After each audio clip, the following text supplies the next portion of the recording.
Terima kasih pemirsa, Anda masih bersama kami pemirsa. Di tengah adanya bantuan tunai maupun sembako dari pemerintah pusat hingga desa, Tamini janda parubaya asal Kecamatan Bae Kudus harus berjuang seorang diri untuk bertahan hidup sebagai pemulung karena tak tersentuh bantuan dari pemerintah.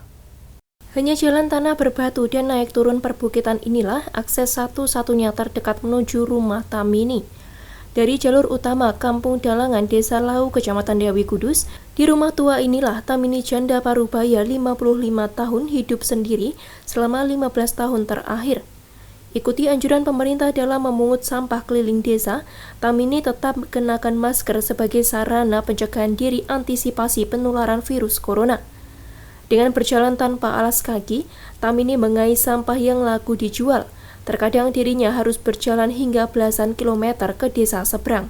Setelah sampah rosok terkumpul, ia hanya menunggu pengepul sampah datang untuk mengambil hasil mulungnya.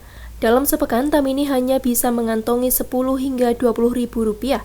Namun, karena wabah corona ini, pengepul tak lagi menjemput hasil mengais sampah yang dipilahnya, sehingga Tamini hanya berharap belas kasih tetangga yang peduli akan dirinya untuk menyambung hidup. Menurut Tamini, untuk makan sehari-hari selain masak sendiri, tak jarang juga mendapat kiriman dari tetangga sekitar. Dikala wabah corona ini, makan pun ia susah, bahkan tak jarang harus terbiasa menahan lapar.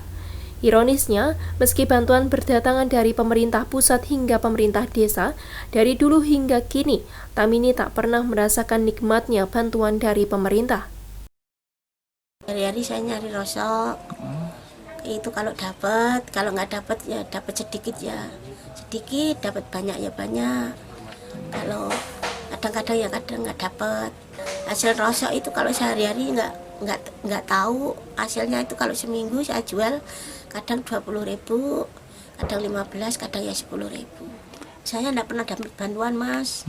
Saya belum pernah dapat bantuan dari pemerintah, nggak ada sampai ke saya. Yang sembako yang 600.000? Yang sembako saya nggak dapat, yang uang juga saya nggak dapat.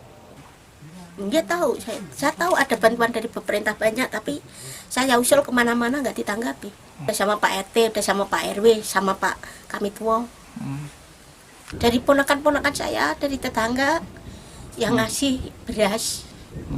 Dikasih tetangga gitu ya? Iya, kadang-kadang di ponakan saya yang kerja di pabrik jarum, ya beliin bumbu, ya beliin sayuran, ya beliin lauk pauk. Ya saya minta aja kalau Pak Jokowi membantu saya, karena saya ini orang hidup seorang diri. Ya mudah-mudahan pembantu dari pemerintah ini nyampe ke saya. Dengan memiliki tetangga yang baik, tak jarang satu persatu mengirim makanan ke rumahnya. Nur Hadi, salah satu tetangga Tamini, berharap agar pemerintah dapat selektif dalam menyalurkan bantuan terhadap orang-orang yang benar-benar membutuhkan. Tamini di warga sini, di dusun sini khususnya itu orangnya baik, ya, dia apa adanya. Tapi kenapa dia kok belum pernah itu kesentuh apapun dari pemerintah? Kasihan, pernah dapat.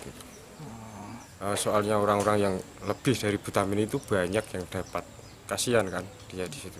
Makanya ya itu sedapatnya, kadang dikasih tetangga, kadang cari sendiri, susah lah. Pokoknya ceritanya itu. Harapan saya sebagai tetangga ya, ini pemerintah khususnya desa ini memperhatikan Bu Tamini selaku warganya. Jangan yang diperhatikan itu orang yang terpandang aja. Tak hanya menghindari data tumpang tindih penerima bantuan dari pemerintah pusat hingga pemerintah desa, Tamini menjadi salah satu masyarakat kurang mampu yang terlewat sebagai penerima bantuan dari pemerintah. Mas Rukin, Simpang 5 TV, melaporkan.